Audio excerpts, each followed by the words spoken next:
Criminologist and Professor Dr. Debbie Goodman joins us live. Dr. Goodman, thank you so much for your time. You really know this case, the ins and outs of it. So let's start with what we know about the evidence against Bryan Kohberger. The first is this small piece of DNA evidence. How surefire is this, if it is in fact surefire? Yes, well, good afternoon, Nichole, and always a pleasure to join you for the conversation. I'll use your term and I'll say, indeed, this is surefire evidence.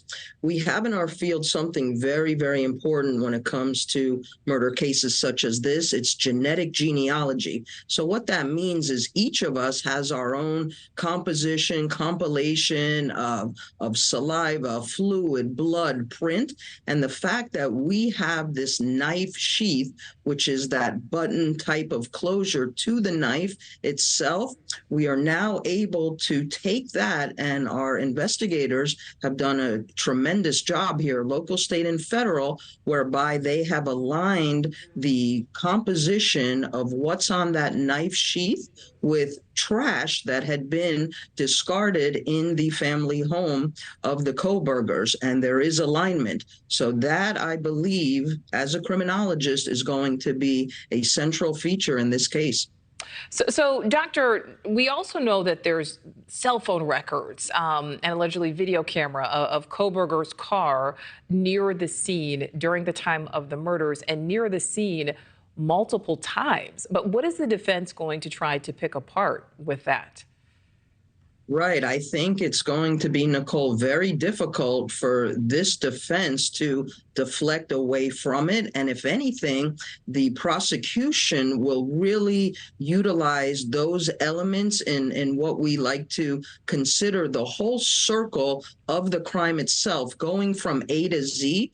And it will still be very significant to place him within close proximity. That's a central component also. What might the defense be? Well, could he have been visiting somebody? Or, it's really going to be very weak. And I think it bodes well for the prosecution because, again, it creates this full circle, A to Z, of what we have, and the proximity, the location, the data analytics, I think, is still very important here.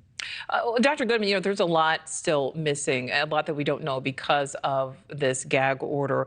What's missing from this case for the prosecution? I mean, obviously, we don't know about a murder weapon. We don't know anything about a motive here.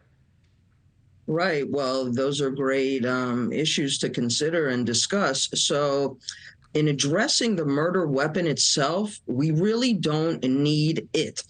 Would it be nice to have? Would it be closer, let's say, to creating the slam dunk? Yes, but I don't think it's pivotal.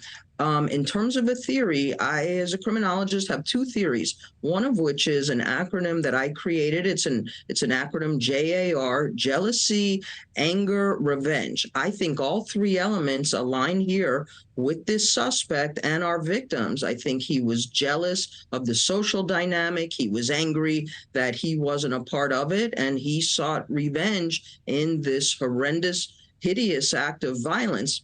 And the secondary theory I have, Nichole, and I've not heard anybody speak about it, but I'll present it to you and our viewers, and that is, I think that this suspect was so deeply entrenched in the information, the knowledge of our field, but particularly at that higher level of education, PhD, where we're very immersed in case studies. I think he became truly fascinated by those killers who have come before him, the Ted Bundys and the Dennis Raiders, and I think he decided to participate in his own personal case study to perpetrate this act of terror. I believe he thought he would get away with it. Thankfully, he did not, but I do believe if he did, he would have become a serial killer. Wow.